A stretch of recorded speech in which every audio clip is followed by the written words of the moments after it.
Il existe une idée mathématique, une seule, née d'une querelle féroce, qui relie secrètement certaines des technologies les plus puissantes de notre monde. C'est une histoire qui commence avec une question sur le libre arbitre et qui se termine, avec l'intelligence artificielle. Et tout ça démarre, comme souvent, par une bonne vieille dispute entre deux mathématiciens. Combien de fois faut-il battre un jeu de cartes pour qu'il soit bien mélangé? Comment peut-on construire une bombe nucléaire? Ou encore, comment Google fait-il pour trouver la page web la plus pertinente?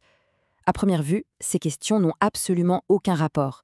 Et pourtant, la réponse à chacune d'entre elles se cache dans une rivalité académique amère dans la Russie d'il y a plus de 100 ans. On se transporte en 1905, en Russie. L'Empire est complètement secoué par des tensions politiques. On a des groupes socialistes qui se soulèvent contre le tsar, ce qui crée une division tellement profonde qu'elle s'infiltre absolument partout, même dans le monde d'habitude si feutré des mathématiques. Et voici nos deux protagonistes. D'un côté, on a Pavel Nekrasov. C'est un fervent partisan du tsar, il est profondément religieux et il est persuadé que les mathématiques peuvent prouver l'existence du libre arbitre. De l'autre côté, Andriy Markov. Lui, c'est un socialiste athée, surnommé Andriy le Furieux, et pour lui, lier les maths à la religion, c'est une pure absurdité. Leur querelle, sans qu'ils s'en doutent, va littéralement changer le monde. Alors, le cœur de leur dispute, il tourne autour de ce concept, la loi des grands nombres.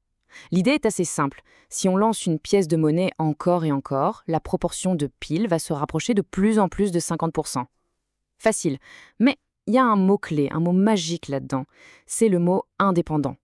Le résultat d'un lancer n'a aucune, mais alors aucune, influence sur le suivant. Et c'est là que Nekrasov fait un grand saut, un peu audacieux. Il remarque que les statistiques sociales, par exemple les taux de criminalité, semblent assez stables d'une année sur l'autre, un peu comme si elles suivaient cette fameuse loi des grands nombres. Sa conclusion, les décisions humaines derrière ces chiffres doivent être des actes indépendants, et donc des preuves du libre arbitre. Pour lui, c'était une démonstration scientifique. Pour Markov, c'était une hérésie mathématique. Markov était absolument furieux. Il s'est donc donné une mission, prouver une bonne fois pour toutes que Nekrasov avait tort. Il voulait montrer que même des événements qui sont dépendants les uns des autres peuvent suivre des schémas prévisibles et qu'il n'y a pas besoin du tout d'invoquer le libre arbitre pour ça. Pour y arriver, il lui fallait un exemple parfait de dépendance, un cas où c'était évident. Et son idée de génie, ça a été de se tourner vers le texte. Dans n'importe quelle langue, la probabilité qu'une lettre apparaisse dépend énormément de celle qui la précède. Il a donc pris un monument de la littérature russe, Eugène Onegin de Pouchkine, et il s'est mis au travail en analysant 20 000 lettres. Sa méthode est d'une simplicité redoutable. Étape 1, il compte les voyelles et les consonnes. Il trouve 43% et 57%. OK. Étape 2, il prouve ce que tout le monde sait, que les paires de lettres sont dépendantes. Par exemple, une voyelle est rarement suivie d'une autre voyelle en russe. Étape 3, il construit une sorte de machine à prédire qui devine la lettre suivante en se basant uniquement sur la lettre actuelle. Et enfin, le coup de grâce, il montre que sa machine, qui est pourtant basée sur la dépendance, finit par produire exactement les pourcentages de départ, 43 et 57%. C'était la preuve ultime. Et voilà, Markov avait gagné. Il venait de prouver que la prévisibilité ne voulait pas dire indépendance. Il a conclu son article avec une phrase cinglante, une attaque directe contre son rival. Ainsi, le libre arbitre n'est pas nécessaire pour faire des probabilités. En voulant simplement humilier Nekrasov, sans même s'en rendre compte, il venait d'inventer un outil révolutionnaire, la chaîne de Markov. L'idée de Markov, elle est restée assez obscure pendant des décennies. Lui-même, franchement, il ne se souciait pas beaucoup des applications pratiques. Mais près de 40 ans plus tard, son concept allait trouver une utilité assez terrifiante dans un projet américain top secret. On est maintenant au cœur du projet Manhattan. Les scientifiques essayent de construire la première bombe atomique, mais ils font face à un problème qui semble impossible. Comment modéliser le comportement de milliards de neutrons? La solution, elle va venir d'un endroit complètement inattendu, l'esprit d'un mathématicien cloué au lit, un certain Stanislav Ulam. En 1946, Ulam tombe gravement malade. Pendant sa convalescence, pour tuer le temps, il joue au solitaire et il se pose une question de matheux. Quelles sont les chances de gagner? Le nombre de combinaisons est tellement énorme qu'un calcul direct est tout simplement impossible. Et c'est là qu'il a une illumination. Et si, au lieu de tout calculer, il simulait simplement des centaines de parties pour estimer la probabilité? Ulam a tout de suite compris que cette idée de simulation pouvait résoudre le problème des neutrons.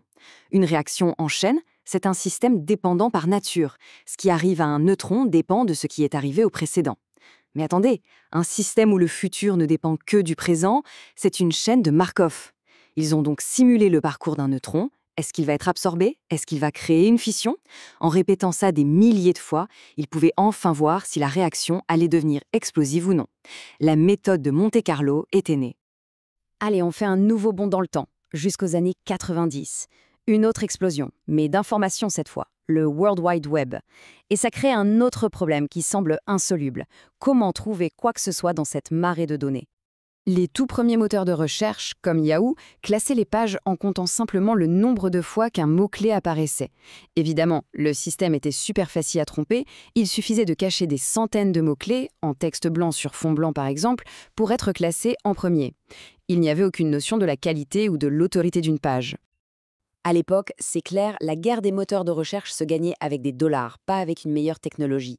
Cette anecdote, où un investisseur menace carrément de tuer Yahoo s'il ne peut pas y investir, le montre bien. La tech n'était pas la priorité. Le web attendait une idée vraiment plus maligne. Et cette meilleure idée, elle est venue de 2 doctorants de Stanford, Larry Page et Sergey Brin. Ils ont eu une intuition géniale, considérer le web entier comme une gigantesque chaîne de Markov.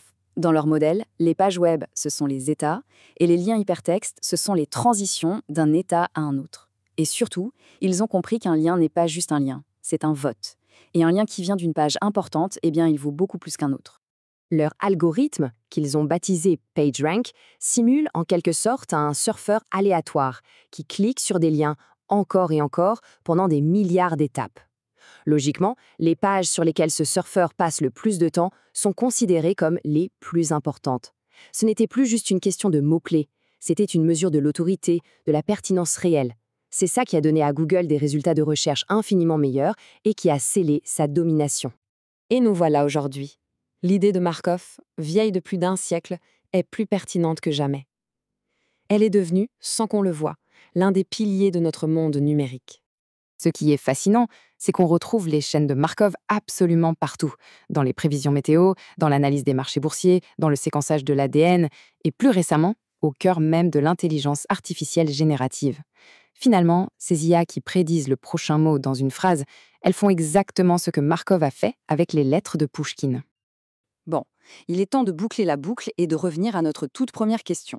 Figurez-vous qu'on peut aussi voir le battage de cartes comme une chaîne de Markov, où chaque arrangement possible est un état. Alors cette fameuse question, combien de fois faut-il battre un jeu de cartes? Pour un mélange américain classique, celui où on coupe le jeu en deux et on entrelace les cartes, la réponse est étonnamment basse. 7. Oui, juste 7 fois.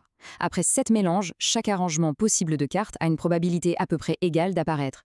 Le jeu est considéré comme vraiment aléatoire. Mais ce qui illustre vraiment la puissance de cette analyse, c'est quand on compare. Si on utilise un mélange à la française, vous savez, celui où on fait passer des petits paquets de cartes d'une main à l'autre, eh bien le nombre de mélanges nécessaires explose. Il en faudrait plus de 2000 pour arriver à un résultat comparable. Voilà donc l'incroyable histoire d'une idée toute simple, une chaîne où le futur ne dépend que du présent. Une idée née d'une querelle sur le libre arbitre qui a fini par aider à construire la bombe atomique, à organiser tout le savoir du monde et qui est aujourd'hui le moteur de l'intelligence artificielle. Ça amène à se demander quelles autres idées simples, peut-être nées de circonstances tout aussi improbables, attendent juste leur heure pour tout changer.